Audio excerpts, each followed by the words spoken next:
Ever been reading a celebrity pastor's blog posts or listening to a famous Bible teacher and something jumps out to you and you're just like, how am I the only person seeing this thing? Why isn't anyone talking about it? Well, you're not alone. Welcome to Underdog Theology. Oh, the sound effects came in way late. That was so weird. What happened here? Welcome. Welcome to the stream, everybody. We got the music playing probably way too loud. I'm just gonna put this down a little bit. Let's get these sound effects way down. What's up, everybody? Starting the day off with some hiccups. Oh, I'm telling you. All right, what are we gonna do today? We're gonna do some counseling. This is what we're.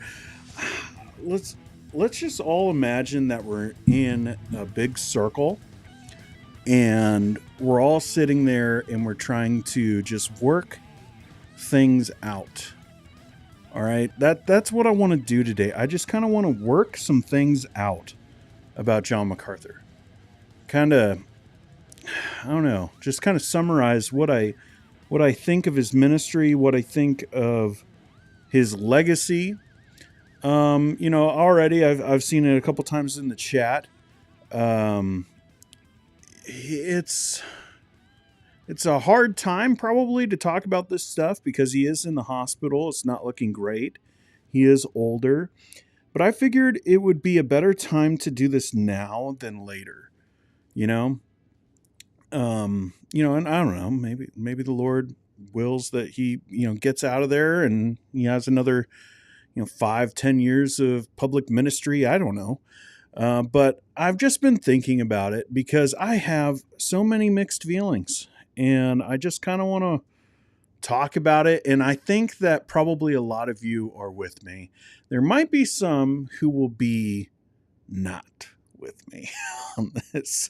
And just give me a little bit of space. Okay. Just let me work this out and kind of talk through some things. And, if you disagree, that's okay. Just be kind about it. And here's one thing I will say. I have seen this time and time again on the internet that when someone disagrees with somebody or like that they like somebody, it's just like that person is now dead to them. Don't do that. Don't do that with me. Don't do that with other people, unless we're talking about like genuine, true heresy. And as I say that, I know that there are going to be some people who will say, "Well, this is because of the Lordship salvation stuff," and we'll get into it. We'll get into it in a little bit. But I think it's a little bit different than some other things and more clear cut with other people than it would be for this conversation. But let's just be nice, not just to me, but other people here in the chat who will have some strong opinions, maybe not as strong opinions. Maybe you want them to be stronger. We live in a world of extremes every day. Seems like we're getting more and more extreme. And so I know with that comes you need to have a stronger opinion about whatever. And, maybe some people don't have that. And it's okay. They don't have to have the super strong opinion or go as far as you on something. So we're going to be working some things out, having a little bit of group therapy. Let me just check. I got kids home with me today because it is too dang cold. It is -45 with the wind chill. Let that sink in. Why don't you think about that? Last night I went and I put the battery charger on the van because I knew it would be dead otherwise.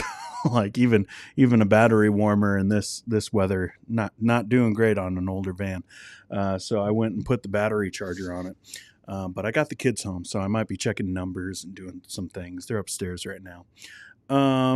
But yeah, so we're going to be talking about that. I had the thought this morning to go out into the shed and get some of my books. I know where they are because they're all labeled, but I just -45 and I didn't want to go outside.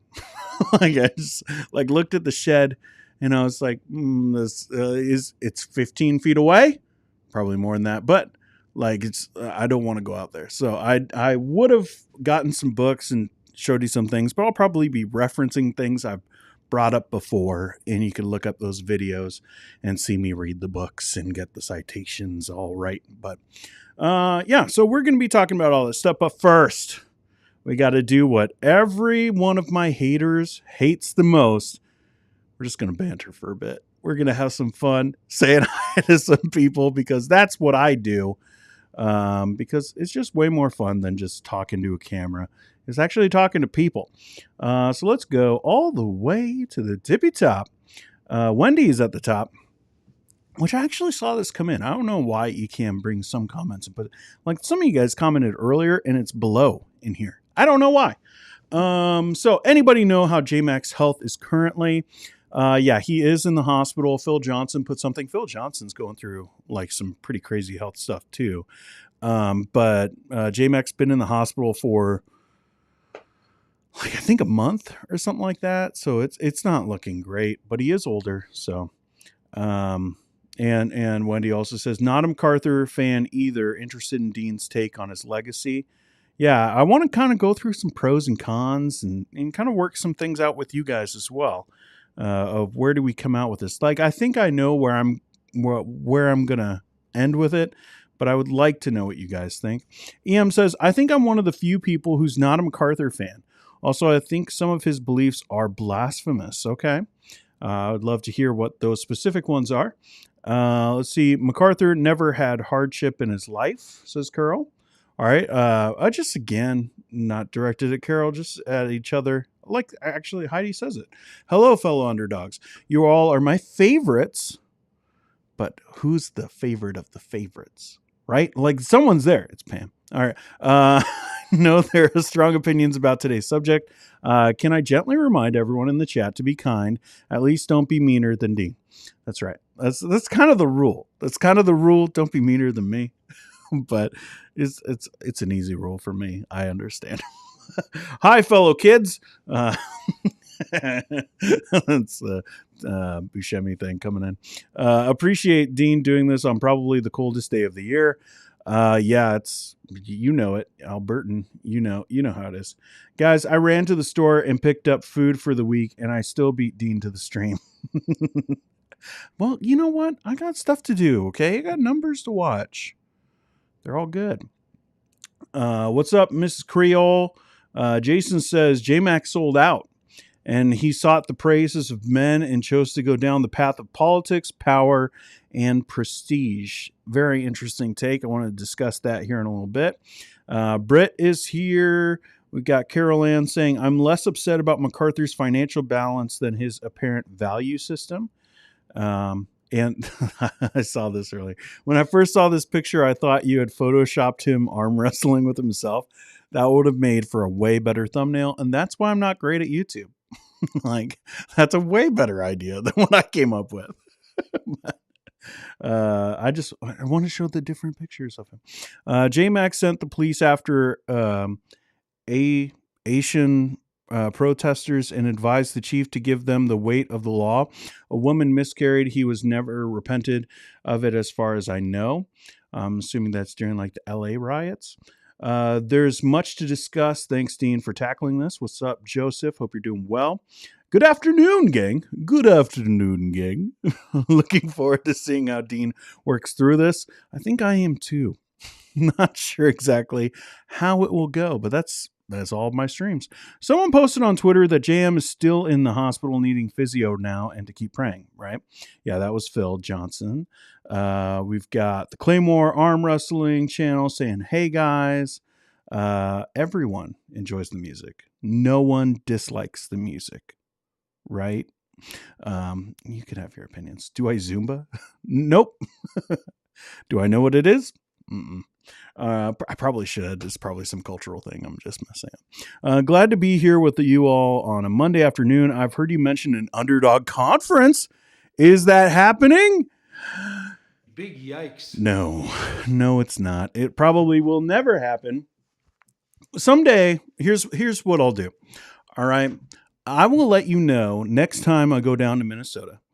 I will let all the underdogs know like a month in advance that I'm going to be in Minnesota. And I'll hang out at the Mall of America in the food court for a couple hours, and people can come if they're around. Like that will be the conference. It'll be us eating Taco Bell in the Mall of America, talking about how weird the internet is. Let's go down a little bit. What's up, Steven? Hey, I thought today's show would would be live from the rotunda. No, I ain't going outside. I won't want to think about outside. Complicated to unpack this, right? Scary Mo, what's up? I was given The Gospel According to Jesus by J Mac from an older gentleman at church. I don't want to read it. Yeah. I see, even those books I have issues with now. All right, let's start trying to unpack this, okay? I'm gonna put this all the way at the bottom, although I see some weirdo. What is that? Some guy who posts on Mondays. Mondays are mine, Caleb. All right.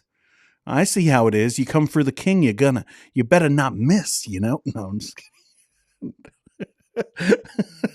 I just saw it like right before I went on, and I was like, oh man, I'll have to watch that after the stream. That's so funny.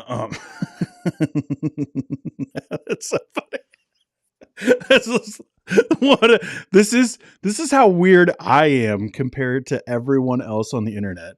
Dean, what if we, your fans, organize a conference at the Mall of America and just invite you to attend?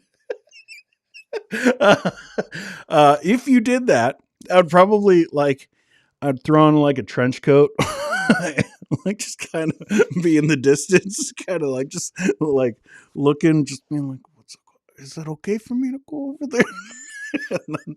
and then go over to attend my own conference. Oh, that's funny. If you do, I'll move it to Tuesdays. I don't know. All right. Let's get serious. We've lost about five watchers since we started because they're just like, I can't handle this guy. He just makes everything a joke. We lost 5 more since I started that sentence. Okay. John MacArthur used to be one of the people I listened to the most. All right. I don't know if I still have the video. I made a video when his systematic theology book came out. So that's how recent it was. All right. When his systematic theology book, I guess if you want to call it that, when it came out, I made a video of me doing who's the guy? Isn't she lovely? Stephen Wonder. I did like this video of me holding the book and like, isn't she lovely? And I'm like, it's just me with the book. Because I was really excited because this was one of my favorites. Finally writing what I considered to be a systematic theology at the time. So I've always been a fan. Like, I mean, I've listened to countless hours of him in his sermons. In Bible college, I remember going and like looking at YouTube and finding all the clips of him on Larry King Live and being like, oh, he crushed. Like when the Newsom stuff happened with him like a couple years ago, like way before anybody else, I was like, oh, dude, they hate each other. Because I had watched those like a decade ago and remember, who it was that he was talking to and the interactions that they had. So, I mean, like I grew up with his voice just ringing in my head. My pastor was obsessed with him all the time, just constantly. John MacArthur says this in a commentary, in a sermon he preached. John MacArthur said this. He was constantly being referenced, constantly being lifted up. And I really mean that, like truly lifted up as like the standard bearer for, what it means to be a Jesus follower, what it means to not follow after false teaching, to like be someone who really loves the truth of God's word and takes it seriously. He was the guy. And, I remember, just like drooling over those commentaries and just like I got all the books. I mean, I remember placing orders at the Christian bookstore, Family Christian Bookstore in Everett, Washington, placing orders as a teenager for his upcoming books and making sure that I would get it. This is before like Amazon was real big, like making sure that I would get it on the day of release. Like that's how much I cared about it. So I was constantly like reading him, even, I mean, in high school, reading his books on preaching, like those collections that I thought were written by him, which turned out definitely not written by him, but those like collections of sermons and stuff that I didn't know at the time. I thought it was all fresh. But these lectures that he would give at like the college and seminary about expository preaching, they made those into books on different subjects. And I remember getting those, and I remember reading them in high school, in college, being all about it. He was my guy. Like, I mean that. Like, I know it's really popular to be like this guy I was super interested in, and like it's a really mainstream guy, and so you kind of like fake how much you were into that person. Like, I know that's a thing. I mean, I devoured his content. I really did, and I respected him. Like, I just thought he was um, such an incredible man. Like, I really did. And then, you get out of your bubble. You get out of like the church that you grew up in, where everyone talks about how John MacArthur's great. You go out of the school that I was. I went to a fundamentalist Baptist Bible college. So yeah, J Mac was like looked at as like the rebel guy. Like, oh, he's cool. Like in other places of evangelicalism, it would have been Mark Driscoll. But in the fundy world, it was J Mac, because he was kind of fundy, but not. And like, he would reference like cultural things, and he was Calvinist. At least that's what people thought. And so like he was looked at as kind of like the rebel, and I liked that. Like, obviously you could tell from the name of this channel, I kind of view myself a little bit like a rebel, a little bit. And so there was something in me that in that world I just kind of resonated with. And then you go and read the stuff, and at least coming from that perspective, it all seems so solid to me. And when I looked at other people, and even like good people in evangelicalism, it just seems so less certain, you know? Like, you could disagree with the fundies all day, but there is something about just feeling so concrete about things. I think it's the draw of extremism, that like that's why people like extremism, because it's just so certain. Like, you could just be like, this is what it is. And that was true for John MacArthur and the things that he taught and the way that he wrote, and even the way that he talked, and the wit and the charm. Yeah, kind of like, it wouldn't be something I would say, but, he's an older guy making those kinds of jokes, on Larry King Live or wherever you would listen to a Q&A, hanging out with Russell Moore. I don't know. No, that didn't happen. But R.C. Sproul, like them going back and forth.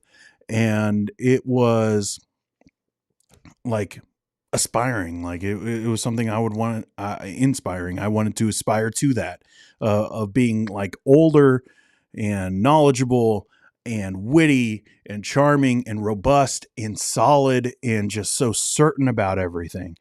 And then you leave that world of fundamentalism, and you realize like nothing is as solid as you thought. Everyone has differing opinions about these things. A lot of the things that you were taught, and I'm not just even saying like growing up as a child. I'm talking about like Bible college and even seminary, like the stuff that you were taught. Like, it's just, everyone differs on those things. Like, and the sources that you would use to be like, this is my nail in the coffin on this argument, you realize that that's just something that some guy made up. Like, and it's not that certain at all. And it kind of shakes you. And then you start to look at all these people who are still saying that things are so certain, and you're just like, what is going on? Like what how can this guy be so certain when everyone else in the whole Christian world is saying it's not that certain? Things like one of my biggest cons with John MacArthur is his counseling. And I knew that, like, even way back in the day. I remember, I've talked about this before. I had a cousin who committed suicide when I was in high school. And kind of like I wasn't real close with that person. They live far away, but it kind of just shook me because I never had anything like that. Like there were dark things in my childhood, but like it wasn't that like kind of stuff. And so I remember like going and trying to read up on apologetics and like why I could be certain of my faith, and reading The Problem with Pain, or The Problem of Pain with Pain of Pain. C.S. Lewis, love the book. But that was really helpful. And then I started reading some of the John MacArthur stuff and some of his writings on that subject, and other things that he would say about mental health and all of that. And it was like reading someone who had never thought about the subject. And I'm talking about in high school. Like, I'm not talking about Bible college and seminary, or even recent things with everything with John Street and Master's Seminary and everything related to Eileen Gray, all that stuff. Like, that's not even what I'm talking about. It's just like you read someone talking about emotions and counseling and like real heart issues from someone who knows what they're talking about, like C.S. Lewis. And then you go read John MacArthur, or at least what I thought was John MacArthur. Again, a lot of it was compiled from different teachers at the college and seminary. But you start reading that, and you're just like, I don't know if they even know what they're talking about at all. Like, I just don't see them having real experience in this topic at all. And this was before I knew about Jay Adams, or any of that kind of stuff. But that was like some of the stuff that really started waking me up. But then leaving all that world, having some of those like not doubts about the faith, but just like, oh, there's a lot of different people citing different resources and saying everyone thinks that they have a corner on truth. Oh, okay. And it's not to say that truth can't be known, but just like the certainty that everyone seems to have about their opinions about this subject, that subject, and seeing John MacArthur is just like fitting into that, like kind of was like, okay. But that kind of stuff started waking me up. And then I started looking at the result. Like, cause I'm talking about like the legacy of John MacArthur, and it's really just about like, what is he going to be remembered for? And I think what people are going to say is expository preaching. But like, I don't know. Like once you kind of start going like, oh, there are some issues, and it's not to say you go in with a critical eye about everything, but you just have that in the back of your mind, like, oh, this guy is wrong about a few things. Things start to open up. The way they start to use the word of God, all of a sudden you're just like, oh, I could see, oh, he's using it. Like he's not teaching it. He's using it to accomplish something. Like the statement on social justice. Regardless of what you think about it, the way that document uses scripture, that is not expository. Like that is not like, what does the text say? All right, let me examine what the text says and make application from it. That is not what that document is. And he was a huge part of that. And like, whether you agree with it or not, I'm saying how they used the Bible was really messed up. And then you start listening to the sermons, and this was probably around like 2017, I think, when I started really like going like, oh no, like, have I been wrong about this guy?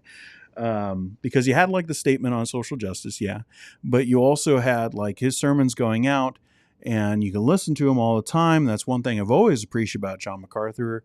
At least you can find his stuff available everywhere. Like he gets the message out. Now, whether you think that's from right motivations or wrong motivations, the stuff is out there. And so I always appreciated that. I could go and listen to his sermons and I can, evaluate what does he say about this subject, that subject. And so I started to do that more. And now, I was pastor preaching every week, and I'm listening to this stuff and I start to piece together, like, one, this does not sound fresh. All right. This does not sound like someone just sat in a room and came up with their sermons in that moment, like, or in that week. Like, this is, he's recycling stuff. He's using stuff from years and years ago, and you could see it in the illustrations. Now, either that's maybe a man who hasn't been around the average person for a long time, so all of their illustrations are from 20 years ago. You could hear this with a lot of pastors, by the way.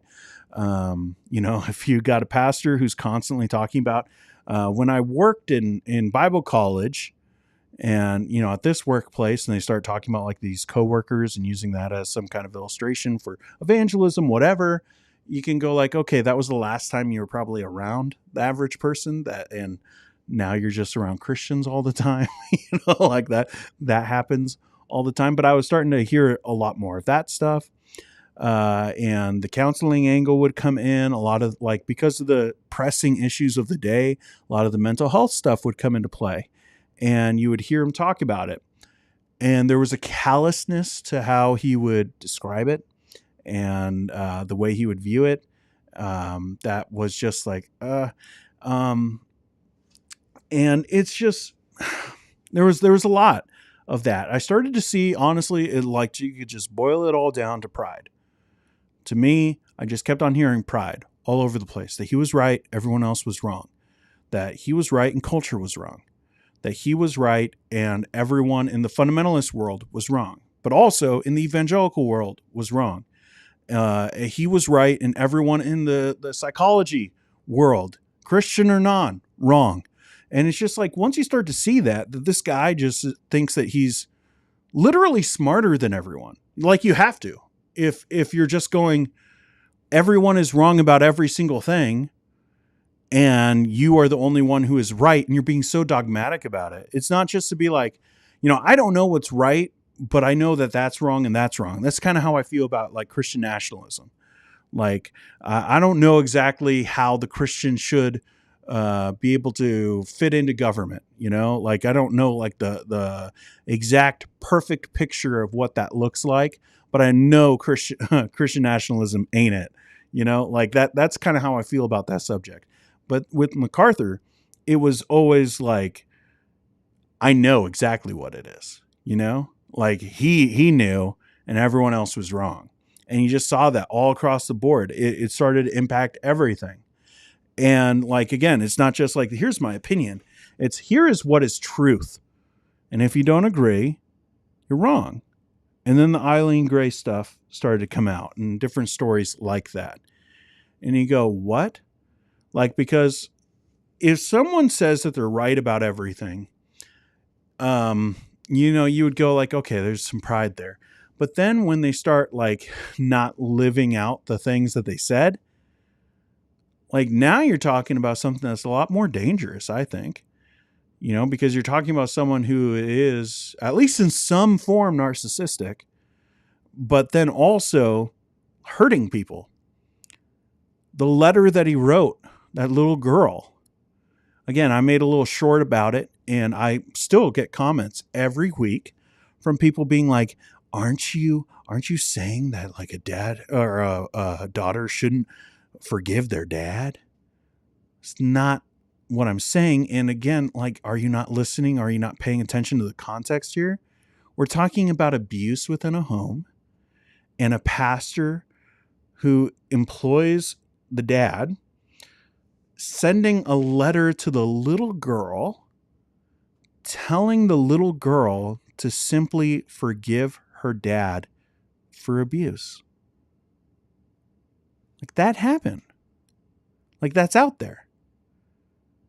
And, like, so many people don't talk about that with John MacArthur.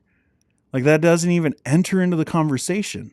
They'll talk about, like, the church discipline angle of it.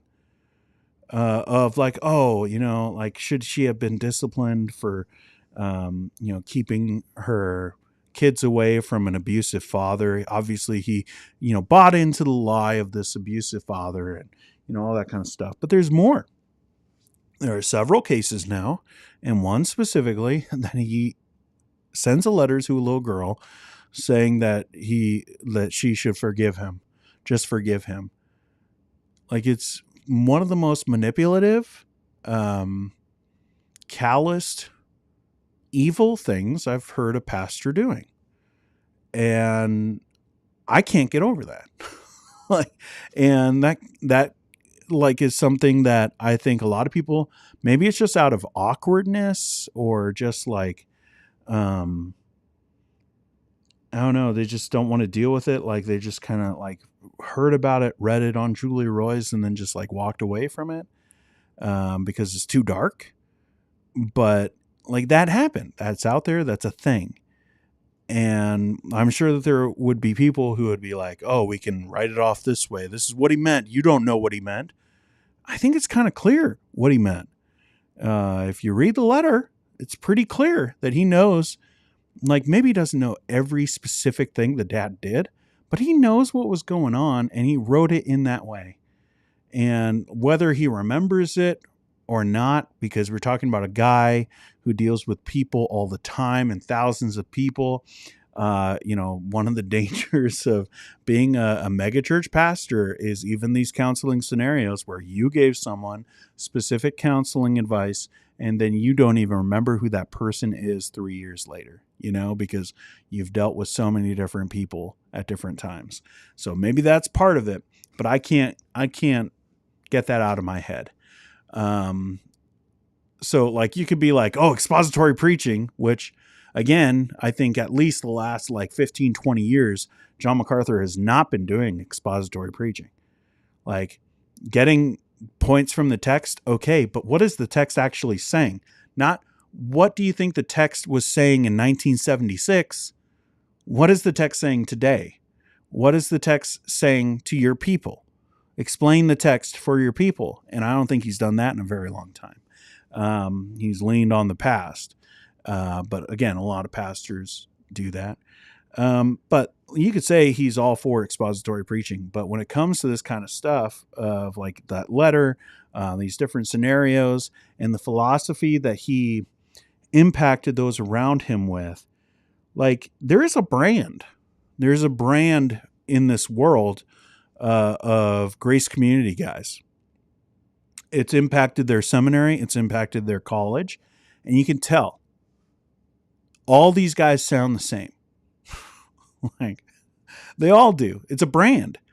It is and you guys know that, right? You see it in different worlds. It's a culture. I love the NBA, and 10 people will stop watching here as I say NBA. But the Miami Heat are known for a culture, a winning culture. And so everyone just, they know you got to work hard because Pat Riley isn't going to put up with anything. And he's going to make sure, unless your name's Jimmy Butler, apparently, but he's going to make sure everyone's doing their part. And if you don't, compete at the highest level, you're out, right? He's going to send you away. You're not going to get paid. And that's different from other NBA teams. And so there's a whole culture there. There's a culture at Grace Community Church of masters of that whole world, and it's impacted every single one of those guys who's been there. And you can tell. I've talked to these guys. I've talked to the guys who idolize those guys who maybe didn't go there, but they were like me. They listened to all the stuff, but they just never got out of it. And so they just think it's still the best stuff in the entire world. And you can hear it. They all sound like John MacArthur, the way that he talks to people. But some of them don't have the charm that John MacArthur does. And so they just sound like complete jerks as they're talking. And they don't know how to say it with a smile so that people understand maybe there's a little bit of levity to this, that he's not meaning it fully. There's some wiggle room on this. But you could hear it. That's his legacy. That's part of it. So as you go across the board, you start to be what are the positives? What are the negatives? What is he going to be remembered for? you start to lose things. Like, and again, it's not that I want them to be lost. I would much rather say that I listened to a guy and I read his books from when I was a kid and I love this man. You know? Like I would rather be like it was great and look at all like I loved him before you did. I read his books before you did. You know, like I would that's the thing that people would want to do is to like lift up their heroes and be like, this is it. But for me, like I gotta like look at the stuff that I lifted up and it's like, this is my hero, and realize he wasn't very heroic. Like, I mean, there are good things. Let me be clear about that. All right. I think John MacArthur got the gospel right. I know some people will take words that he said about, the whole um, justification stuff of like the idea that you basically have to maintain your salvation. They would say like it's similar to Doug Wilson. When I read John MacArthur, when he's talking about salvation and how it's proved by works, I view it as like that's the test. Like, because for me, I've heard that so much in Fundy World that it's like I think Heidi was asking this a while back or a couple weeks ago about like the idea of proving your salvation. And when Doug Wilson is talking about it, and even John Piper, actually, he gets pretty close to this stuff. It sounds like they're saying that you have to prove it to God. And to me, that's a very different thing than proving it to people. And when I read MacArthur, it seems to me like he's saying that he's like saying that other people, like that you have to prove your salvation to other people, and like this is how we can know that that person is saved by their works, like that kind of stuff, which I still think is kind of problematic, but it's not heresy. So I view MacArthur as getting the gospel right, which is a big step up. Okay, that's a huge thing. So, and then like the wit and the charm that he has when he was preaching at, like, let's say, the height of his powers. Okay, back in the 70s, back in the 80s, when he was preaching, the guy stuck to the text when a lot of other people didn't. Talbot Seminary, there are a bunch of liberals there. And then out of nowhere, here comes John MacArthur, a very conservative guy. And I'm sure that was difficult. I'm sure that was very difficult. And he's had to go up against the grain like a lot. And people demanding that he kind of like fit into this box. And he just constantly was like, no. Like in the Fundy world, they wanted him to be all against, the things that fundamentalists are against. And he was like, no, I'm not going to fit into that box. With Calvinism, same thing. Well, now you have to fit into this box. And he was always like, no, I don't have to fit in that box. And I think that's a good thing to know, like, who you are and how you can be different without like just giving in to these people. So I think those are good things. The personal morality, like, again, that letter he wrote that little girl, I think says volumes, not just about like his personal or pastoral ministry, but also his personhood. Like, but as far as like, he never cheated on his wife. Like there's that stuff. Like, it should be a given, but we know it's not anymore. Like, and you don't hear about those kind of personal scandals with John MacArthur like you have with so many other famous pastors, even some that he had preach at, masters and all that. But there are a lot of other things, again, like maybe connected to the pride, the racism stuff, how he would just nonchalantly be like, hey, you know what? Slavery was great. Slavery was good. Like, that's what? No, what are you talking about? The question of whether he actually went, I forget there, but when MLK was shot and he says he got on the toilet of where the shooter was and all of that, like, we all know that sounds made up. And there's some people who have shown the receipts on that stuff and been like, it had to have been made up. So there's all those angles. But as far as like his family all loves him. You know, his wife loves him. The people at his church love him. Like I think that says something for your character, your personal character. Again, obviously, huge mistakes in some of the ways that he would talk to people, which does reflect on his character. But I'm just saying there are some good things there.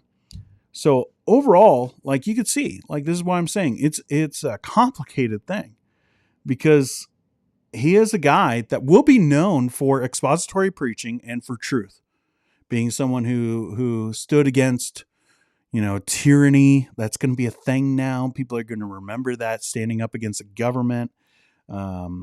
Like that's going to be something that he's going to be remembered for, the expository preaching. But again, I think that there's a lot of big issues with the recent stuff, but there are a lot of cons there that other people won't talk about. But I think he has impacted so many people with counseling over the years, because he's viewed himself like in the fundy world, the pastor is like the guy, like he is the guy that everyone looks up to, like not just as an example of what it looks like, follow me as I follow Christ, like that stuff, but also like he's the guy who knows things. And so if you got a problem, you go to the pastor. And sometimes that's great. Sometimes it's not, especially when that pastor isn't trained to do crisis counseling, like trauma counseling, things like that. And I think that he has impacted way more young, impressionable minds to be of the same mind as like the ACBC stuff with counseling. He has done more for ACBC than probably anyone else as far as impacting how much reach that organization has, that philosophy that Jay Adams and everything that he thought about with counseling, like pushing that whole, nouthetic counseling world, like that. He's done more for nouthetic counseling than probably anybody. And I think that's a huge, huge hindrance. Because I think a lot of these guys, they say that they are counseling and they have no idea what it means to counsel. A lot of them haven't even experienced a lot in life. Like, so there's also that. And again, they're twisting the Bible to fit different scenarios, rather than just taking like, hey, here's an overall idea about not being anxious. And they're like, well, you can't be anxious in that because the Bible says don't be anxious. So you can't be anxious. And if you're anxious, you're sinning. And if you're sinning, then and they just go down this route that isn't going to get that person out of that. And like, of course, they're going to go like, no medicine, no everything that's mental health stuff is just in your head. It's all imaginary. And the real problem is sin.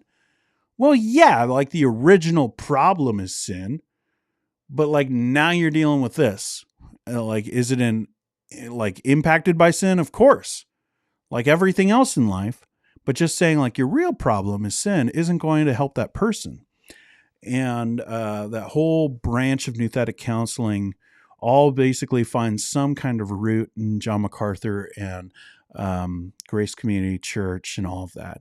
And again, a lot of those guys who have served at Masters University and all like the seminary, like they have gone on to be on the board of ACBC. And I think that's a huge problem. And some people will look at that as positive on his legacy. For me, I look at it as one of the biggest negatives. Every person is complicated. And I know that when I die, like there will be positive things that people can think about. And there will be negative things of like, this is how Dean was, and he wasn't perfect. And so I recognize that, like that with anyone, it's going to be, there are positive things and negatives, and that's their legacy. Like my kids are going to deal with the fact that dad was anxious a lot, about these stinking numbers, like all that kind of stuff. Like that's like it's part of the whole package of me. Like so, like I get that. I'm not trying to be like he was the worst and everyone should know forever that he was the worst. But I'm trying to just work out like what I think of him. And like I'll be honest, like I started thinking about this last Shepherd's Conference because I was like listening to like because there was going to be a Q&A or whatever, and I'm like listening to the songs, and it was just like so oddly nostalgic. Like have you ever been listening or watching something and you just realize, oh, this was a huge part of me growing up or some certain time in my life. That's what it was when I was listening to that. Now, part of it was because my Bible college really tried to do exactly whatever they did over there, like as far as the music goes and, even handbells, like all that kind of stuff. So I think that's part of it, but also it's just like watching it as soon as I could figure out streaming and be able to figure out the internet, going over to people's houses to watch it, even like that was part of growing up for me. So I'm real nostalgic about it. And then I was like listening to it and I'm like, this is going to feel weird, whenever this guy passes, whether that's soon or not, it's going to be a complicated thing for me. And I think probably for a lot of people of just like, what do we do? What do we do with this person? Because there's a lot of good that you got out of it. Like, again, like listening to so many hours of his preaching, like there were a lot of great things that I took from that, things that helped me in even pastoral ministry, like in how to do pastoral ministry. Not everything was bad. Not everything was about nouthetic counseling. Like there were a lot of practical things, just helpful things that I would listen to, and I'm going to take those things, and those will be good and helpful for me in the future. But there's also a lot of negative, and it's just what do you do with that? How do you balance these things? Do you like, when you think about this person in the future, are you going to say they were a good person or a bad person? And I think it's a real complicated mess, and that's part of just being a person. But also just someone who was so famous for so long and had such impact, and everything they did was so put out there into the world. Again, a lot of good things, but even those negativities, like the negative things, the negativity surrounding it, that was magnified. And so like you're going to have to wrestle with that. So it's a complicated legacy, but that's kind of where I'm at. Is like there are parts of John MacArthur and his ministry that I will always be fond of. And like some of the things that even I recognize could be dangerous. Like, again, like the wit and the charm when he would be sitting with someone and how condescending that could be. For someone who doesn't have that ability to be, there are people that could just like unarm people, like they walk into a situation and everybody loves them, even though they're coming in to say everyone's wrong, somehow they still love them, like that's kind of what John MacArthur was, I think. And not everyone is like that, but some of the wit, some of the charm I've definitely appreciated and tried to, emulate in some ways. Or like, I don't even know if that was conscious or just, buried deep in there that I thought about it. But, that's something that I like to do with people is try to be, funny and try to just, I don't know, just have people not like that you go into every conversation trying to get people to like you, but also you're trying to make it a good experience for them while you're having a conversation, even if you disagree with them. And I've always appreciated that from Johnny Mac. But a lot of the other stuff, it's not great. Does that make sense? I don't know. But that's kind of how I think about him. I think future generations are going to just lift him up as a hero. But he's a lot more complicated than that. I wouldn't be surprised. I won't be around. But in a couple hundred years, I wouldn't be surprised if people talk about him similarly to how they talk about Charles Spurgeon. right? And like, there's a lot more video, there's a lot more audio out there, obviously. So like, people will know, him a little bit better. That stuff will be more shareable. Like, I don't know, in probably 30 years, you're going to see a lot of like John MacArthur reels being shared around from Christians. I mean, like, this guy was talking about stuff in 2006, like that kind of stuff. And I think he'll probably be remembered that way, but I don't think he should be. Like, he's not Charles Spurgeon. Spurgeon's great. Spurgeon had his own problems, but like, you read Spurgeon and you read MacArthur, those are not the same things. The impact is far less. I don't care what Justin Peters says. Like, I think in other places around the world, maybe like South America, John MacArthur is huge. And let's talk about that. All right. Another con would be his like addition to megachurches, like his adding on a new, I don't know, branch of megachurch and megachurch pastor.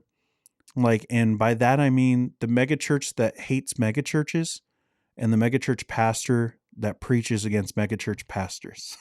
Like, it is so odd and ironic. Like, the stuff that he says about so many pastors that have similar sized churches to him, and saying like that those are mega churches. He does that a lot. And he talks about like this guy on TV, and like, you go and look up those pastors who he's talking about, and they're at similar sized churches and, on TV about as much as he is. So it's just odd. It's just odd the way that he would go at some of these guys, and then he's basically the same thing.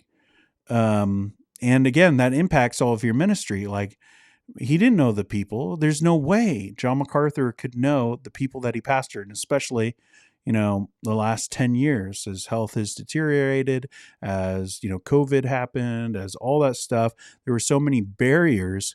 And yet, like, he would say that a pastor should know the people, and like, the pastor should smell like the sheep, and like all that stuff. That's the stuff that he would train other pastors to be, but he wasn't. And like, then like, if you go there, there's a velvet rope, like a literal velvet, I think it's scarlet, but like a velvet rope that people can't get to him. He has security detail. Guys, no other pastor in that world does. Or at least not right next to him. Maybe they have people that are, around in the building, but they don't have people that are right there with him. Again, I've shared this before. I've met John Piper. I've had a conversation with John Piper. You know what I had to do to get a conversation with John Piper? Walk up to the guy and wait. I did have to wait like 5 minutes, because I was like, you get into this circle and there's someone already, like, there's like him and somebody, and there's like a little circle around him, and you got to wait for, your opportunity to get into the middle of the circle. But like, he didn't have security detail. Like, he didn't have like people like being his bouncer and being like, you could get in, you can't, like that kind of stuff. How many social media followers do you have? All right, you can come over and have a conversation. Like, it's not like that with him. And I don't think that that's true of most people within evangelicalism that aren't part of like the, Furticks and, weird megachurch pastor types. I think most average pastors in evangelicalism, even the ones that you know of, don't have anything like that. But he does, and has for a very long time. And that's weird. I don't understand how he can justify that, and the way that the church has been, how few churches have been planted. You go and talk to these people. All right. A church of that size for that long should have planted hundreds and hundreds of churches, right? And especially if they have like a training, education system, you got to imagine there's a lot of guys who are growing up in that church who are then attending their church's college and seminary. And they should be going out and getting, planted somewhere, but they don't. They just get hired on at other churches. Why is that? It's weird. And then like even recently with churches that they help plant, not going so great down there in Dallas with Lawson, like I think that's something that will be like whatever happens with Lawson, that will impact John MacArthur's ministry, like in his legacy. Like, how can it not? He brought him in. He brought him in and he elevated him. And he elevated him not just within his own ministry, but within all of evangelicalism. Like, he pushed him. He was a failed pastor, right, in Arkansas. And then he's the one who pushed him and R.C. Sproul. And it's a tarnish on R.C. Sproul's ministry, too. Even though I love that guy, I love him way more than who we're talking about. But I just think all of that is going to add into the conversation around, like, what do we do with John MacArthur? So his legacy, there are good things and there are plenty of bad things. For me, there's far more bad than good. I don't want to say that, but again, I recognize that it is complicated and, someday, Lord willing, like his family loves him. He wants to be around his family for more years. Like, Lord willing, his end is, not any time real soon, although it's not looking great right now. But I know that personally, I will feel very conflicted just emotionally when that happens. Like, I know that. Like, it's a weird thing. It's like part of your childhood, like this is going to sound really weird, but I think some people will understand what I mean. I think I'll feel similarly as I did when Carrie Fisher passed away. Like Princess Leia, huge for me as a kid with Star Wars. And in a weird way, John MacArthur has been a big part of like my childhood as well. And so it's just odd. It's odd. I don't like taking like for people who are like, he just hates John MacArthur. I really don't. Like, these are not positions that I would want to go online and be like, John MacArthur is the worst. I don't even have to do that. I could do this. John MacArthur is the worst. Why is that there? This is why I don't press buttons. But I don't want to do that. I would much rather be like, this guy that I grew up with is great. And here's why he's great. I would much rather do that. But can't and be honest. So that's what I think, but I want to know what you guys think about this. I know some people probably thought I was going to get way more into like videos and different things. I realized like, I just put it out there. Like, here's something I'm thinking about, for the community tab. And a lot of you were like, I'm so psyched for this. And I was like, oh, they're going to be disappointed. Like, I don't know. Like, I don't know what you guys thought, if I was going to be like making a documentary about it or something, but I just wanted to have a conversation about it. But, yeah. So I'm sorry if that was a disappointing conversation for some people, but I want to hear your thoughts and what you think. And again, let's be kind. But let's also be honest. I want to know your honest opinions about it. I'm going to go up for a while. And let's see. Let's go. Aaron says heat culture. He gets it. One person got the reference. I feel sorry for Lance Quinn, one of the former pastors at Grace. He's had so much tragedy. He lost lots of family members, including his wife. That sounds awful. J-Mac clones talking about like the seminary and the college. They kind of are. And that's how it is. Joe Rigney is a John Piper clone, right? Same with all those guys who worked at Desiring God and wrote there a ton. Like, a lot of them are just, they're parroting John Piper. If you have some really influential leader who's a part of your organization, most likely everyone at that organization is going to sound and look and act kind of like him. It's natural, but not Christian. You know what I mean? I've been taught by several master seminary grads. Most defend the church regardless of right or wrong. right? Again, taking a lot of the positions that John MacArthur would. Yeah. And you'll see that. And part of that is like the fundamentalist world. Like it's all about the reputation of the church. And it's just like, actually, it's the reputation of Jesus that matters. The reputation of Jesus matters, not the reputation of the church. And if that church is following after Jesus, then the reputation will be quite good.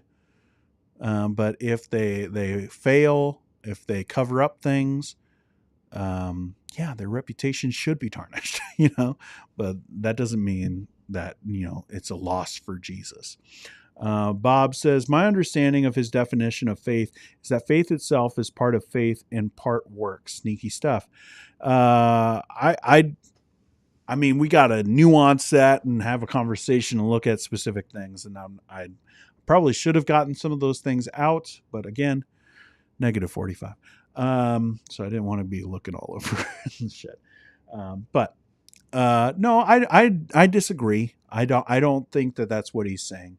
I think that he's saying faith is a work of God, because he is Calvinistic. And then it directly follows that works will happen. And I think that is true. But as part of your justification, I don't think that he has ever gone that far.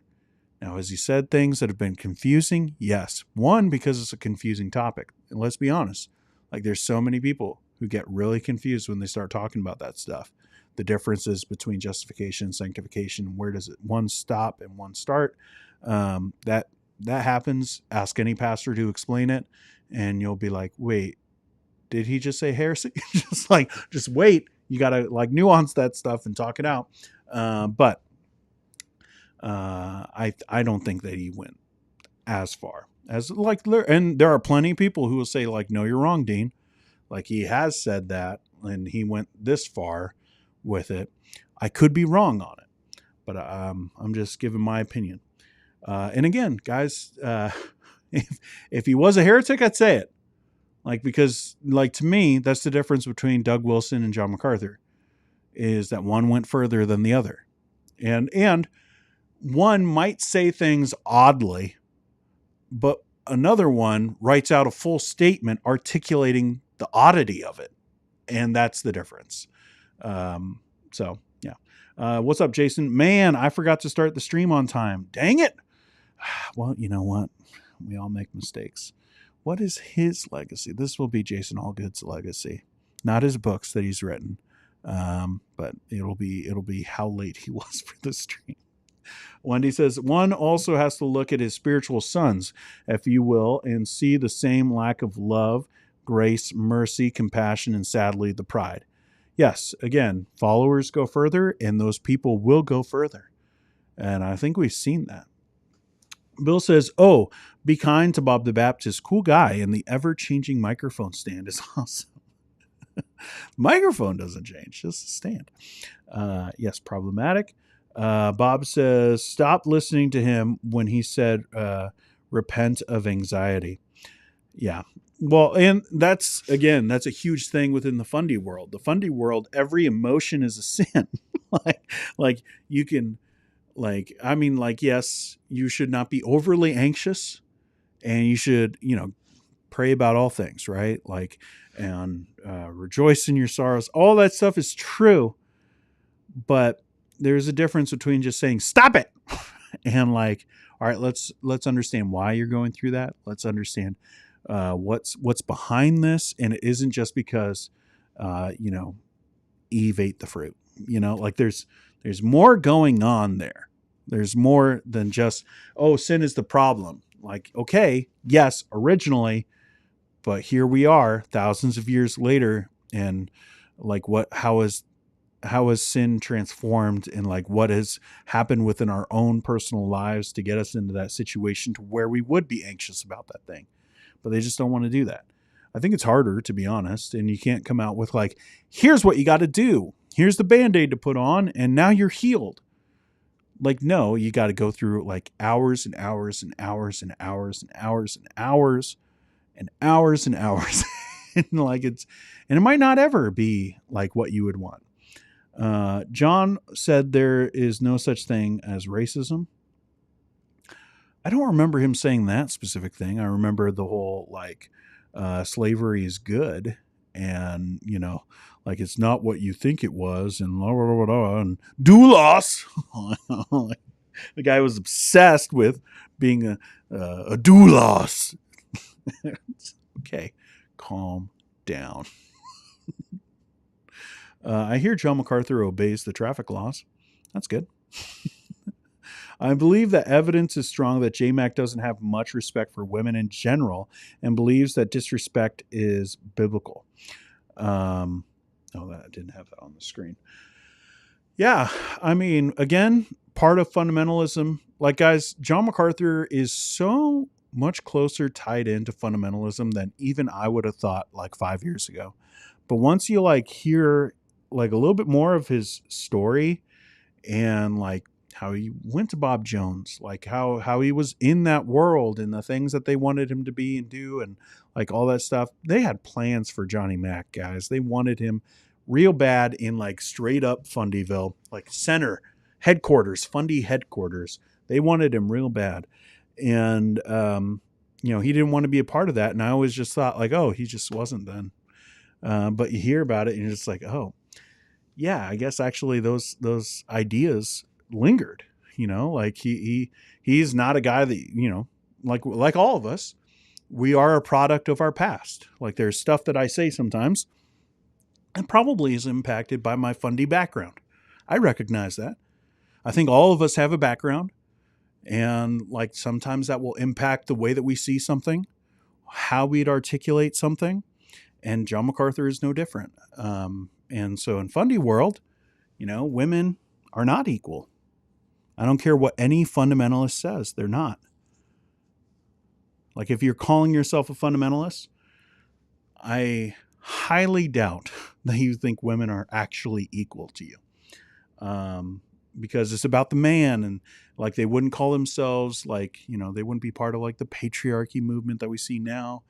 But there's definitely hints to it. There are definitely things that they would say that a man is supposed to do for his family. That's just well, it sounds like he's the priest of his home. You sound more Mormon than you probably want to say you are. He's our priesthood holder, It's kind of similar. I'm going to get more dislikes for that. All right.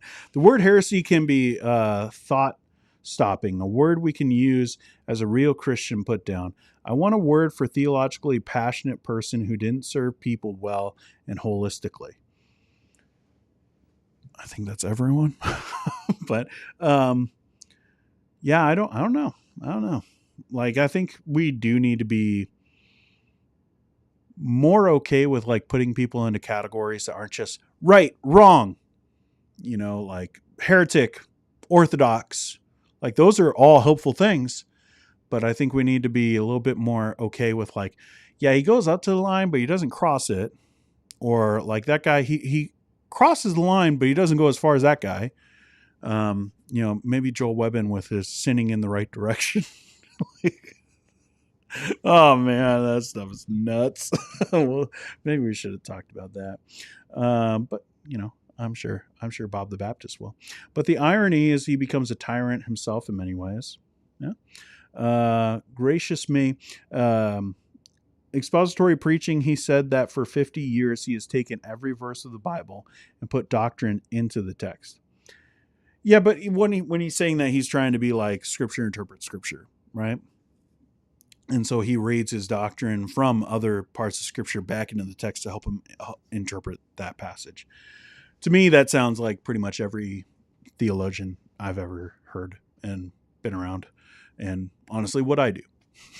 Yeah, you let the text speak for itself, but you don't let it speak for itself, devoid of every other text. You let Scripture interpret Scripture.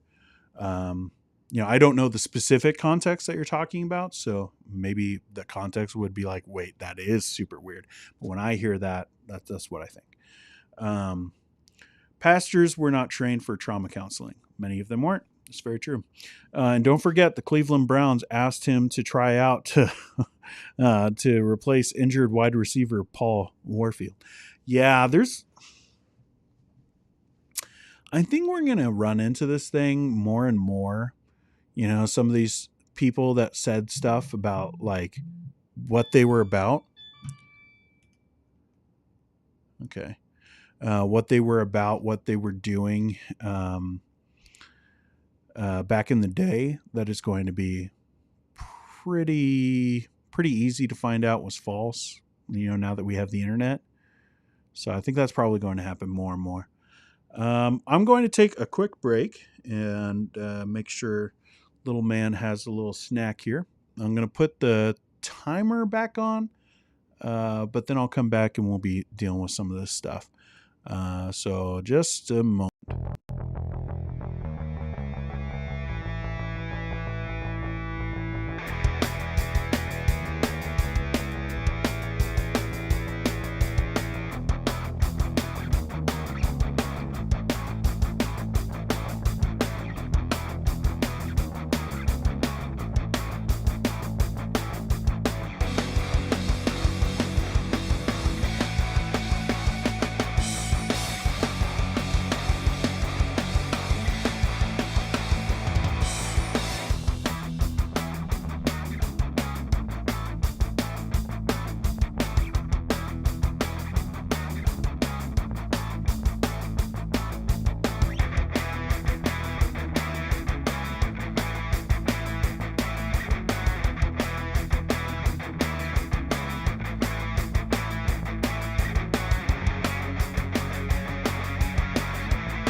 Okay, I forget that I'm sitting so low in this shot.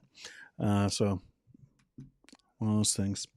I might have to end here in a little while, although pretty confident.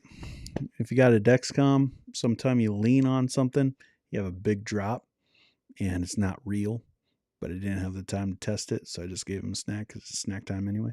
But like, pretty sure that's what was going on. Let's keep on going. Bob the Baptist. I don't know if you are a cessationist or not, but I will say that I personally found Strange Fire very helpful at the time because I grew up in a very charismatic home. Oh, great point, man. That is something I probably should have brought up. I do have like a little bit of notes that I wrote down to kind of keep me on track, and that's one of them. Is that he was kind of a guardrail against the prosperity gospel. And while I don't think we needed it as long as they've been harping on it for years and years and years and years and having conferences all about it and making a lot of money off of, harping against it, there were people that needed it. And there were people that needed, like, especially like, what you're talking about with the cessationism stuff and Strange Fire, whether the book or the conference, there were a lot of people that they found it helpful. Now, my biggest problem with that is also the pride that was around that.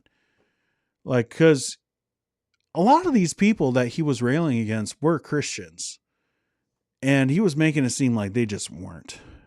And I really hope this is one of those moments again where I kind of get like, I really hope I don't come across that way with some of these people and how we talk about it. Because like a lot of the people that we talk about, I do believe are Christians. Not everyone is Doug Wilson, who has stated heresy and like defended it. But like they could be wrong about things. Like I do think that Dale Partridge is a Christian. Like, is he I won't go further. But is he one that I agree with? No, but I do think so. And I hope that comes across in some of the things we say. But with John MacArthur, I never really got that. It always seemed like they were the enemy and that they're what hurt the church, and like we need to be against all of this. So while like it's helpful probably for more people than me, like in regards to that stuff, I am a cessationist and I always have been. And I've like never really, like I've studied the other positions, but like I've never really thought about like switching teams, you know what I mean? So like for me, it's like all that stuff is just like not been as helpful personally.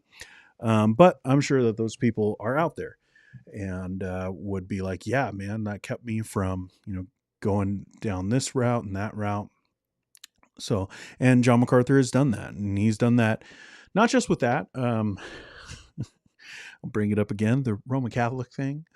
John MacArthur has been one of those guys who's been very staunch on his position of being Protestant. And when a lot of other people are bailing on it or caving, and I don't mean out of love for people who are Christians within the Catholic Church. Again, people will take me out of context on a lot of different things. The Catholic Church, what it teaches is not orthodox.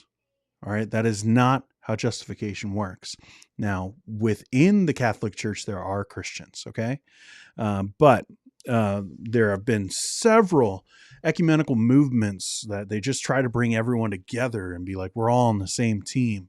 And John MacArthur, R.C. Sproul, James Montgomery Boyce, like all those kinds of guys, like they were just like, no, we're not the same. And we're very staunch in their positions. And I think that was really helpful, especially at the time. Let's keep on going down here. All in all, I get some of his stuff. Most I discarded. Yeah, for some of you, like this isn't going to be a worthwhile conversation for you. Because like some of you guys are just like, I never liked him.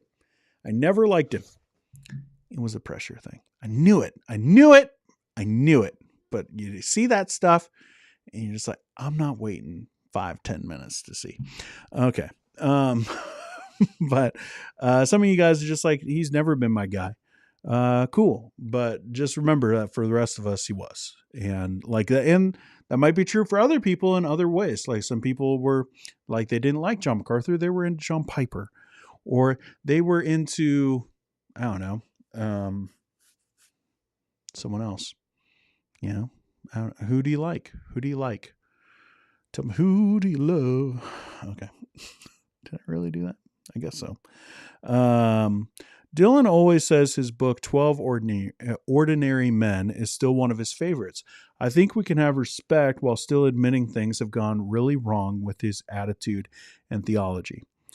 Yeah. Yeah, man. 12 Ordinary Men. Yeah, I remember reading that. That was one of the books that I had as a teenager, reading that one. And I remember when 12 Ordinary Women came out, and I was like, oh, and then I like realized this is for women. And I was like, oh, I probably should have read it anyways, but I didn't. But yeah, like he's written some pretty worthwhile books. Again, written, guys, Phil Johnson wrote a lot of his books. That's just the way it is. Like he compiled a lot of his books when he got hired on. That was like his main thing, was to compile his sermons into book form. Phil Johnson has ghost wrote a lot of books, and and that still happens. Nate, not Bargatze, the Christian Nate Bargatze. What is his name? Busanowicz, something like that. He's also one of those guys, just writing a lot of stuff, compiling. I'm sure they would put it as he does the research compiling, which means going through the old sermons, putting them together, and probably rewording everything to make it sound like it's an actual book. So that's ghostwriting, but they've done that. Yeah. Did you know someone spread a rumor that John died? People are always spreading rumors about older people and them passing away and stuff like that. But can we just talk for a second about how weird Grace Community Church has been about John MacArthur's health? Oddly, like why do you need to do that? He's an older guy who has probably spent like a lot of time in the hospital the last couple of years, and like it seems like they're trying to like hide that. Like, and they'd be like, no, we're not hiding it. Then why aren't you announcing it? Like for your church? Like the church members don't even know that John MacArthur was in the hospital for this amount of time. Like how weird is that? Like if your pastor was in the hospital for a week, like, yeah, you would know, right? But they've just been so odd, and it's like needless. It's just like creating controversy for needless reasons. Like just say he's in the hospital. Why does anyone have to be like, oh, did you hear he has been in the hospital?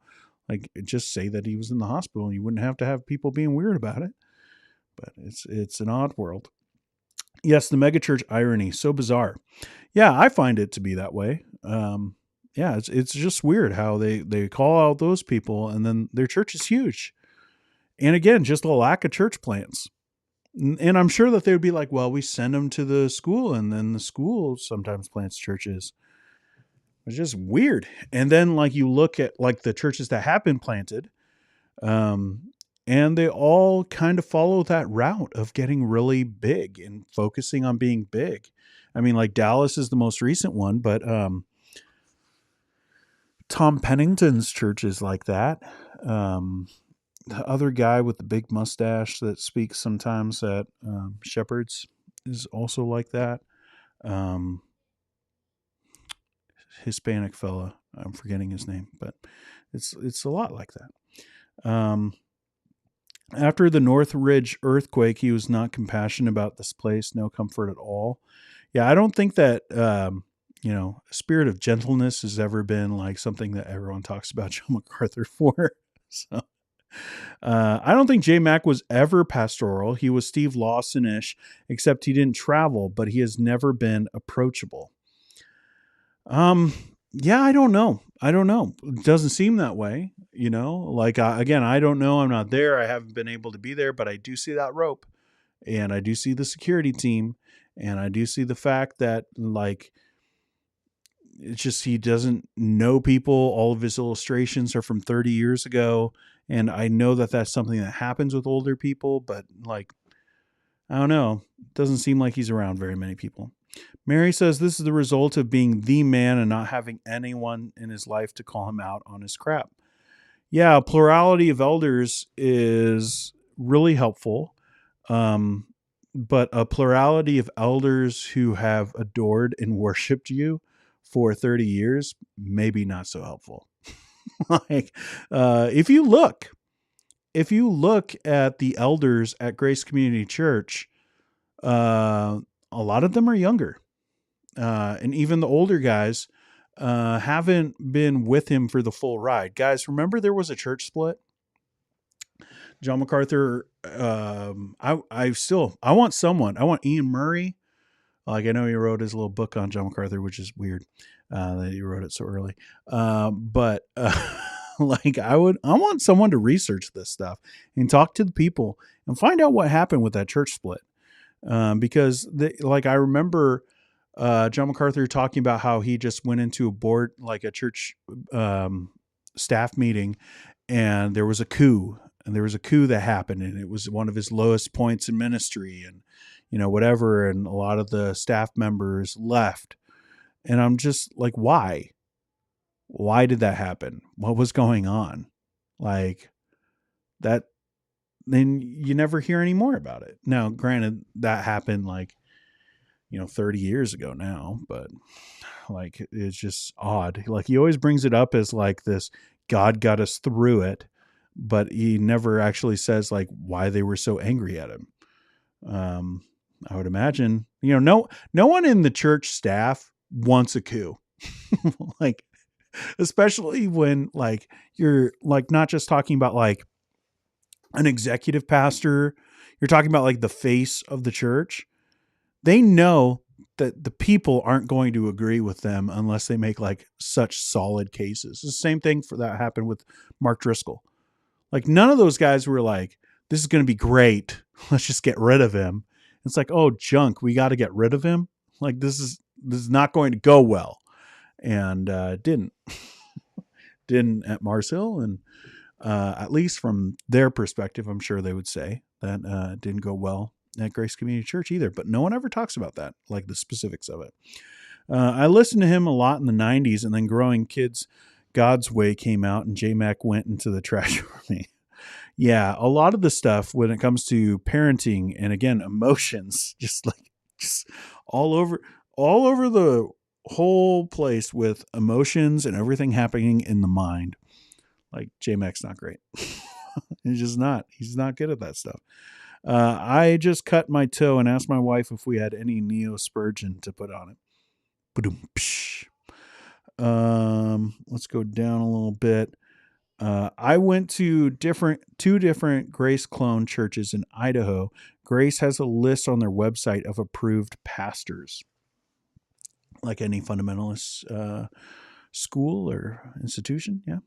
A Christian leader whose pride undermines anything else he says and stands for to the point of causing real harm sacrifices his legacy. That's the hard reality of it. Yeah.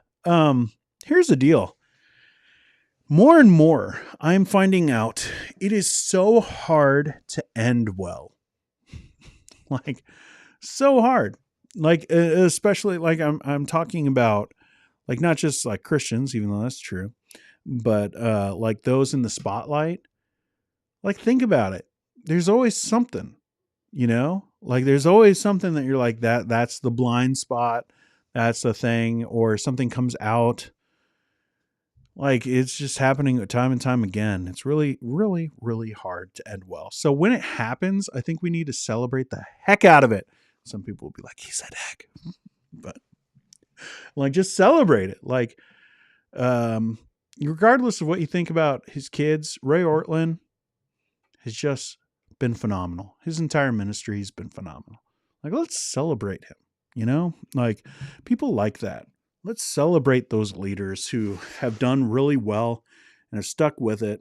You might not agree with everything, but overall, there's no like caving to, people in Moscow. There's no like throwing people under the bus, saying everyone is wrong but me. Just faithful ministry. In my mind, D.A. Carson is someone like that. It's just serving the church, like that's good. Let me see. What I see in JMac is a consistent worldview theology that got more and more removed from reality as he climbed his own ladder. The more isolated he became in his own aura, the more harsh it became. But I find I disagree with him from the beginning at some level. Yeah, I think that's a really good way to put it. Because it's true. Like at some point, you probably disagreed with how he was back when he first got into ministry, like the black and white picture that's on the thumbnail. You'd probably disagree with that guy. But like on the same positions, you would disagree way more with him as the older guy. And it's like the illustrations that he uses, the way that he talks, like this newest thing of how kids are being, I don't even know how to put it, like from his perspective, abused probably with like mental health stuff, and specifically like prescription drugs to be able to like get them in a good headspace for learning things and being still and like all those kinds of things, all these disorders, and like even being on the spectrum, I'm sure is part of it, which as a dad to an autistic son, like it gets me really fuming. To hear fundamentalists talk about autism is one of the things that will send me over the edge probably every single time. But all that stuff, it's probably similar to what he started with, but has gone so much further and so much more conspiratorial. Like everything is a conspiracy. It's Satan out to get the kids. Like it's just like so removed from actual reality. And even the way he talks about like what the kids are going through, that's not a guy who's been with the kids.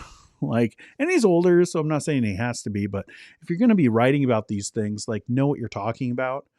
And like, it's just very clear to me off of this latest thing that he just doesn't at all. So, like you got to have some experience with that stuff.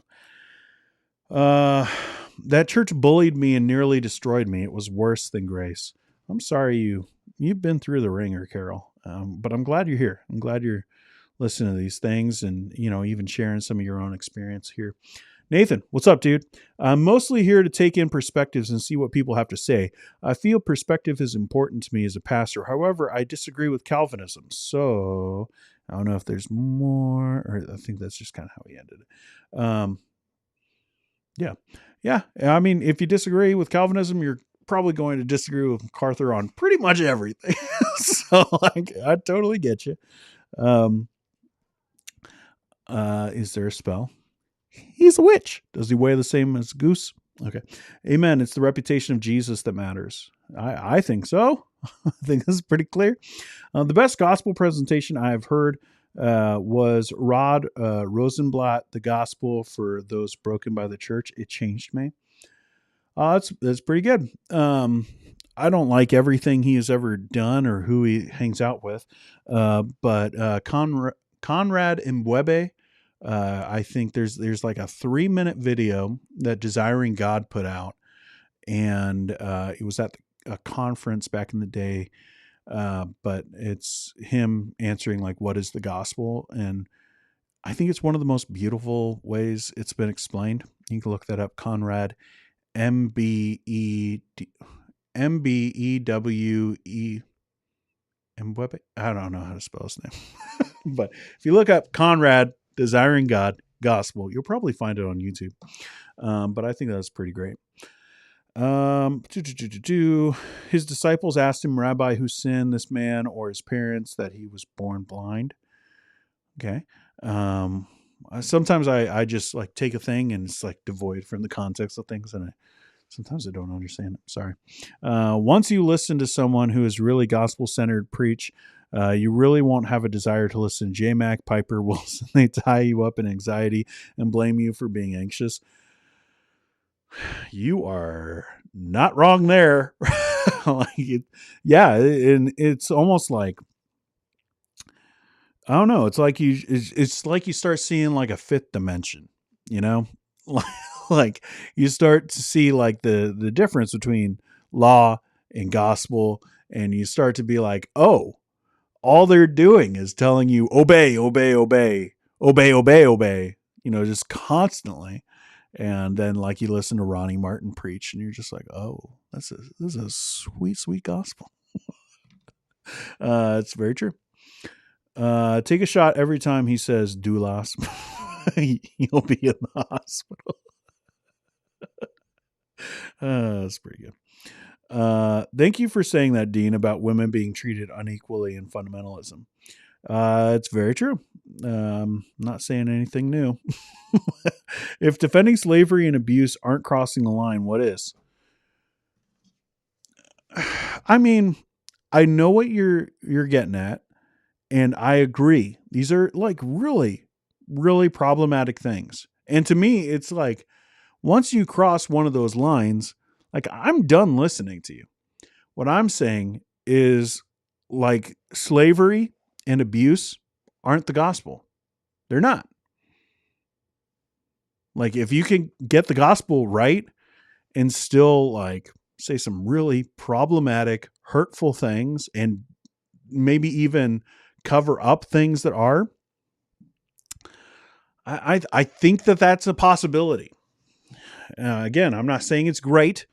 It doesn't mean like, oh, we can overlook those things or we could downplay those things. I don't think it's downplaying to say that's not the gospel. You can get the gospel right and get a lot wrong. And you can get the gospel right and never should be put behind a pulpit. Just because you get the gospel right doesn't mean you should be behind a pulpit or on a video telling people what you think about, X, Y, and Z in regards to slavery in the South. Right? Like, but it's not the gospel. So that's what I mean. Now, like crossing a line, like if the line is orthodoxy, that's what I mean. But crossing a line as far as like whether you should listen to someone, whether you should value their opinion, like if you cross one of those lines, you shouldn't be listened to. Like you're not a good preacher. You're not a good theologian. And I would even go further back. I am one of those guys that has huge problems with Jonathan Edwards because of his owning slaves. People don't like me for that, but also I don't think Jonathan Edwards is as great as some people say he is. Oh, did he say it? He did. But it doesn't matter because he said other things we already hate him for. All right. I read every one of them for years, but rid myself of them all about 3 years ago. Okay. Scholarly Baptist. Scholarly. Okay. Only God has complete lordship over things. Who are we to own another person? Yeah, it's pretty scholarly. Checks out. Dancing in my kitchen right now. Why? Kawhi Leonard. I'm going to see how many NBA references I can put in here. But why? Saying what way? Okay. I'm skipping down when you guys, I don't know. Here's something. All right. If you're talking to someone specific, like I skip those just so you guys know. I try at least, unless I see something that I'm like, oh, or I accidentally click on things, which happens probably a couple times a stream.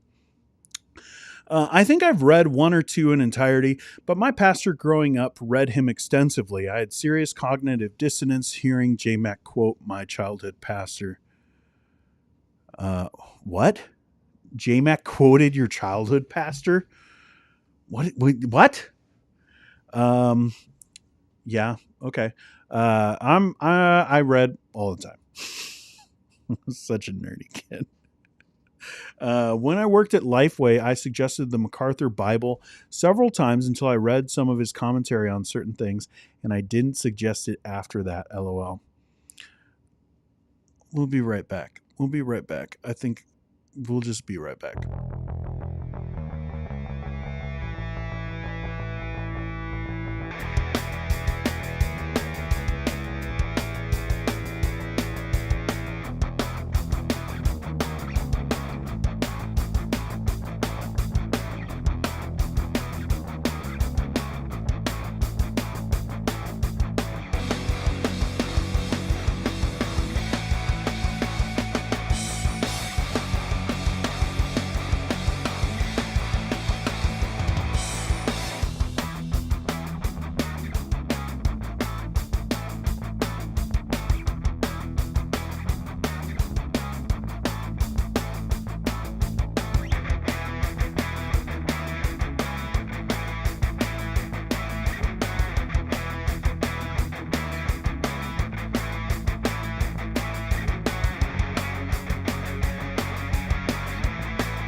Dagnabbit. I thought I found a bin that had my MacArthur study Bible and the one I gave my wife in college. I did not. All I found were some stinking Puritan paperbacks. Oh, Puritan paperbacks. So annoying. You just find them everywhere. They're just all over the place for some reason. Let's keep on reading. Why do we have to have 2-hour streams? I don't know. We get to. That's what it is. I already read that, and I said it almost the exact same way. I'm a robot. By the way, Dr. Dennis Swanson has a compelling testimony of working for JMac for 24 years and who really wrote his books. Yeah, very interesting stuff. Slavery even has salvific importance when we consider the nature of a kinsman redeemer who takes on the debt of someone to save them from a cruel master. Yeah, they're fine. No worries. Sometimes I gotta just do stuff. I think this one was really recent. So numbers are good. Earlier, I just thought it was going to be a low because there was like a big drop. But it was just like they press up against the couch or something and the sensor presses in too far and it's like a pressure low. And like all of a sudden you drop real fast, but it's not real. So that's what that was earlier. They're so mean to Pentecostals. Oh, there Dean goes. Speaking my mind. It was so harsh to the other. I don't know about the book Strange Fire. Never read that. It's not super helpful. I will never understand why that book is like looked at as like this great thing or accomplishing really anything. Like that one is one I just don't get. Even like, there's the newer version, but he did like, what was it? Charismatic Chaos or whatever. Like all it was basically like a Q&A about what he thought about charismatics. It's not, I don't understand why that one had such an impact, to be honest. Sometimes I'm surprised by what works in evangelicalism, or on the internet. Here we are, kind of goofing off still, and we got 94 people watching, only 45 likes, a couple dislikes, but I understand. I get it. I don't, but I do. I get it, but I don't. You know what I mean? No, not a cessationist. Oh, Dean. Oh, what is wrong with that guy? He just like has theology. Oh, it's his own, and he's not exactly like me. That's what Pam just said. Guys, did you hear that? That was Pam. Everyone can be different. I'm personally more charismatic, so strange fire never resonated with me. Well, even if you weren't, like again, as a cessationist guy, like not that I go around being like, "Hi, I'm Dean. I'm a cessationist." like it's weird even to like say it, but like I don't speak in tongues and stuff like that. So that's usually how I say it. I don't speak in tongues and stuff like that. When I'm talking to someone, that's why I say I don't say, "Hi, my name is Dean and I'm a cessationist." Um, but someone will clip that out. Where was I going with it? Oh, even as a cessationist, I don't think it was super helpful. Again, I'll never understand why that one was the one that was like, oh, we'll sell all the copies. I guess having an enemy in your book always works. That's that.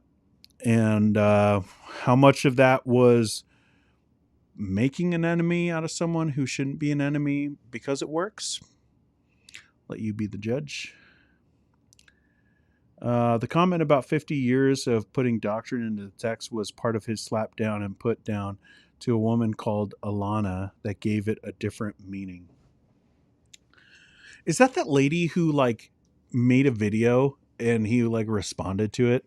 Another one of those moments. John MacArthur watches so much YouTube, guys, like, or at least used to. I'm not sure if he's still doing it in the hospital, but he watched a lot of YouTube. Ghost Riders in the Sky. Ghost Riders in the Sky. Right? Richard Mayhew was the theological meat behind a lot of the publications. 100%. You know, I even remember that in high school of being like looking through and, you know, some of those ones that were written by like the professors and stuff. And then it was always his that was like, oh, that's great. You know, like that was real deep and meaningful. It was always Mayhew. Always. Those were all of his sermons turned into a book. Yeah. I remember reading the book and sounded exactly like his sermons turned into. Yeah. I would know because my pastor is my husband. Oh, well. Ah. You guys are so cute. All right. Bob says, I was at the T4G where Dever asked everyone to sit down except anyone who has been in ministry for more than 50 years. The reward was Mac's commentaries, and he was the only one still standing. you get your own commentaries. Yeah. Now everyone keeps standing if it was 50 faithful. Oh. Dean, could summarize your thoughts of R.C. Sproul's legacy versus J-Max? I see significant differences. Yeah, I love R.C. I will never apologize for loving R.C. Was he perfect? No. He had a lot of similar problems with his wit and his charm, and he could be a little biting. But honestly, so can I. So I'm not going to judge him for it. But you know, I don't know of too many issues with him. One was platforming Mark Driscoll. He helped with that. Platforming several people that would turn out to be problematic. Not that he could know everything that would happen, but Mark Driscoll was a little bit different because, like, even in like he did an interview back on in the Resurgence, and that gave so much credibility to Mark Driscoll back in the day. And a couple of years ago, Mark actually released it online too, because it was like buried. It was one of the things he took offline, right, when everything happened. But now he's got the rights to all that, I guess, or at least no one's contesting it. So he gets to put up all that stuff and make money off of it whenever he wants. And so he's been doing that, and he put it up. And even in that, you can go and watch it. RC knew what he was doing. He knew how problematic Driscoll was, and he just platformed him anyways, or at least went on his platform of the Resurgence and doing an interview and talking highly about Mark and all that stuff. So to me, that's a big problem. Associations matter. But also like the elevation of conferences, and in a way that made it like celebrities, like these Q&As, you know, people like them, people clip them out, and there's even a channel that literally all they do is clip out Q's and A's from these panels, and they get the funny bits and they put them all over, and they get views off of that. It's weird. They don't, I don't know. It's just like, there's no commentary. It's just, here's the funny moments, and what, you make money off of this. But I think that RC kind of pushed that celebrity thing, because like this Q&A, it's not helpful. It's not like questions that people actually have. It's more just like, hey, we like to see you guys talk to each other, so talk to each other, and here's some questions to get you talking. And it's just, I don't know. I view it as like adding into like the celebrity culture of these conferences, and I think that's pretty problematic. Theologically, I don't really have anything against him. RC was great. I love him. I still listen to his stuff. Um, I don't think I've ever heard anything. No, maybe there's stuff out there. I haven't listened to as much RC Sproul as I have John MacArthur. But I'm sure there's stuff out there I'd probably disagree with. Some things that would be like, oh, that was kind of troubling. His son is a very different story. But yeah. So, like, I think that his legacy will probably be more robust. Honestly, like the one word, and I'm curious. All right, with R.C. Sproul and his teaching, what is the one word that you think of? For me, it's justification. Like, and I would be curious, anyone who's like theologically minded and thinks about R.C. Sproul and has listened to R.C. Sproul, I don't know. There's something in me that I think that would probably be similar. Like, I'm not a betting man, but if I were, I think that a lot of people would probably say the same thing. And I don't think you would have that with many other people. He was just so clear on justification and helpful that I think like a lot of people would like, that's his legacy, is kind of explaining what justification is for the modern evangelical world. And I think that's a pretty great legacy. So that's my thoughts on RC. But my pastor, who was a master's seminary grad in the 90s, says GCC did not help at all with existing church plans. Oh, interesting. Yeah, like, again, it's just, you never heard it. Like, how is that possible? Like, again, I grew up in the shadow of Mars Hill, so like church planting was always being talked about because that was like their whole thing. They were constantly talking about planting new churches in hard places, planting new churches in over churched areas, like all that stuff. But you don't ever hear those guys talk about church planting. Why is that? And then you look at like their churches that they have had people who have been at Grace Community Church go to these churches, and it always ends up being a clone of Grace Community Church and trying to be as big as possible, which in that world is still small. Like, it's around like 2,000 to 4,000. So it's not like the Ferdix, we're not talking about like 18 campuses, but it's one big building. A huge building with lots of services. That's usually how it is. I'm going to go down a little bit. I agree with you, Dean. Let's just move on after that. He probably says nothing else that meant. No, I'm just kidding. I agree with you, Dean. I felt blessed and helped in younger days by the ministry flowing out of GCC, but in recent years, especially a Trump and COVID world, the disillusionment for me is significant. Yeah, I'm right there with it. It would be interesting to study how much influence JM had on the rise of Christian nationalist ideas, and then conversely, how far right CN ideas influenced JM, a cycle of influence. I don't know.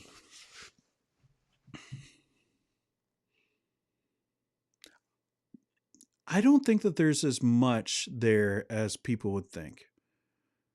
Because there's like, anyone coming from the fundy world knows that like patriotism is kind of like a baked in thing, like and I know that's not just there, that's all over, and specifically the United States. But in fundamentalism, I feel like it's different. Like, pledging allegiance in a church service is something that's done quite often, actually. Like that's weird.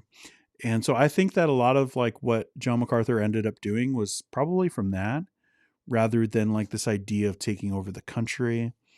Um, yeah, like because like you listen to these guys, the the whole shepherds masters world, they really don't like the Christian nationalists, or at least the ones that I see online. Now, again, maybe I'm wrong, but that's just kind of my reading from far away. So I think it's baked out of like this weird form of patriotism rather than anything theological. Um, yeah. I stand with Dean on Jonathan Edwards. One person. Not just Jonathan Edwards, but R.L. Dabney is a favorite at some at GCC. What? That would be news to me. I know Dabney is like the favorite of, Moscow guys and stuff like that, but I don't know if I've ever heard any of the GCC guys talk about him. Like, I don't know, maybe there was some videos that I didn't watch or something. Is he going to get his JMac Bible?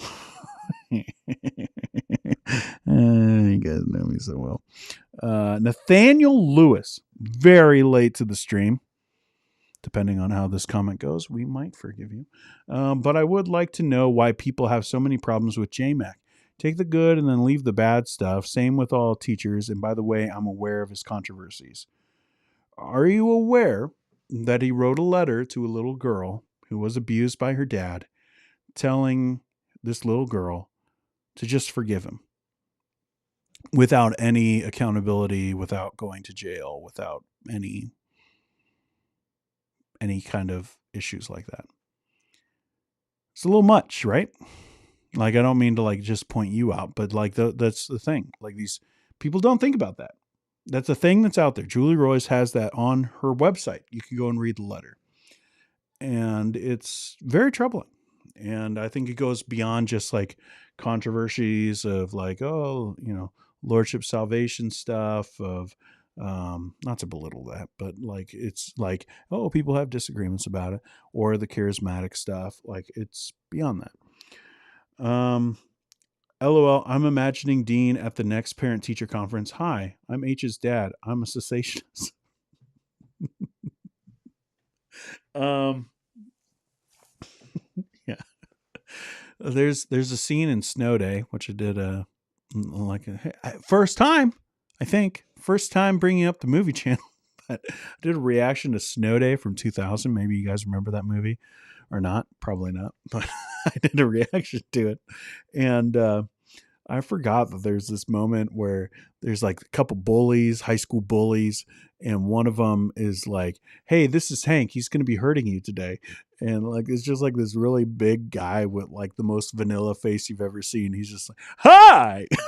And it's just like so funny to me. "Hi, I'm a cessationist." Yeah, that's how I'll talk. Bob Vance cessationism. I believe God still does miracles, but I don't think he's like a vending machine. It's his will, not ours. I don't know what tribe that puts me in. I mean, I'm right. Whatever tribe that is, I'm there with you because I agree with that. Sproul, justification and holiness of God, which is such a key concept in the gospel, right? Sorry, my response to R.C. Sproul would be discouragement. I know that's sad, but that's what I heard from him. But okay. Yeah. Is that every Calvinist though, Nathan? Like, eventually you got to be, I don't know, if you think all Calvinists are, heretics or something like that, that probably would be the case with all of them. I think Q&A give the audience a feeling that they got to interact and know the speaker. I enjoyed watching speakers be a little less formal. It also tend to be the moment where the mask slips. Yeah, but just the way that they did it, it always seemed like it was like a show, Like, I don't know. Yeah, I always got like a real celebrity kind of vibe from that. I find it very disturbing that RC said free will is pagan. I don't remember the context. Again, guys, I don't know everything. I haven't watched every ounce of everyone's stuff. Dabney is Phil Johnson's favorite, and apparently J Mac also.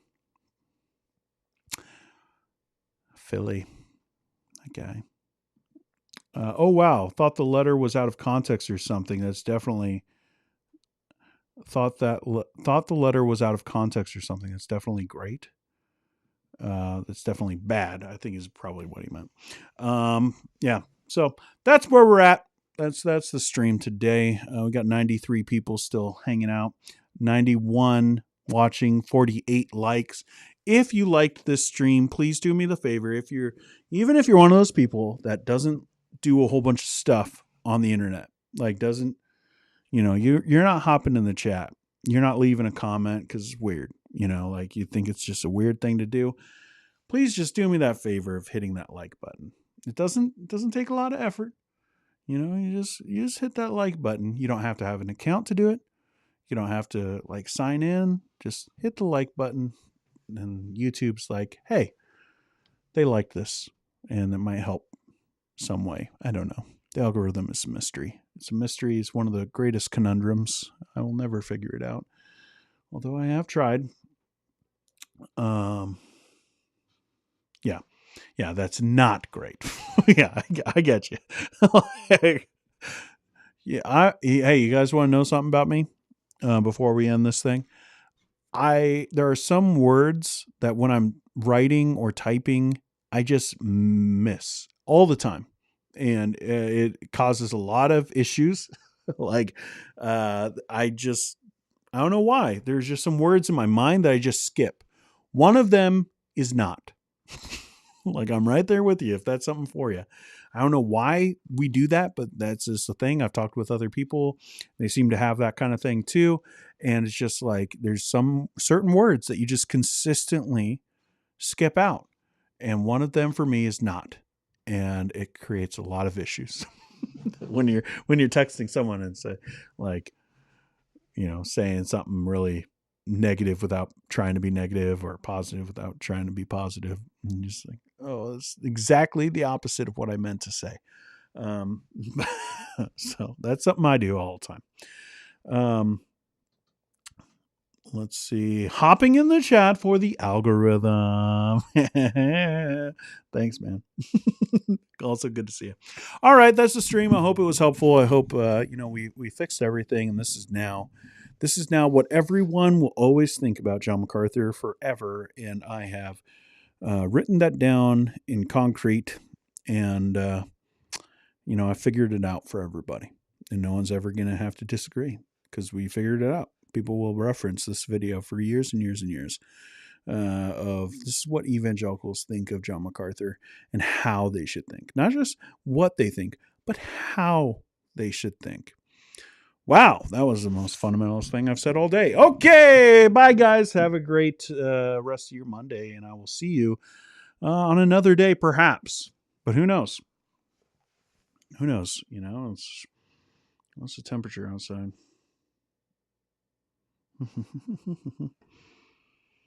Yeah, who knows? This might be it. This might be the end. So pray for me. Okay, bye.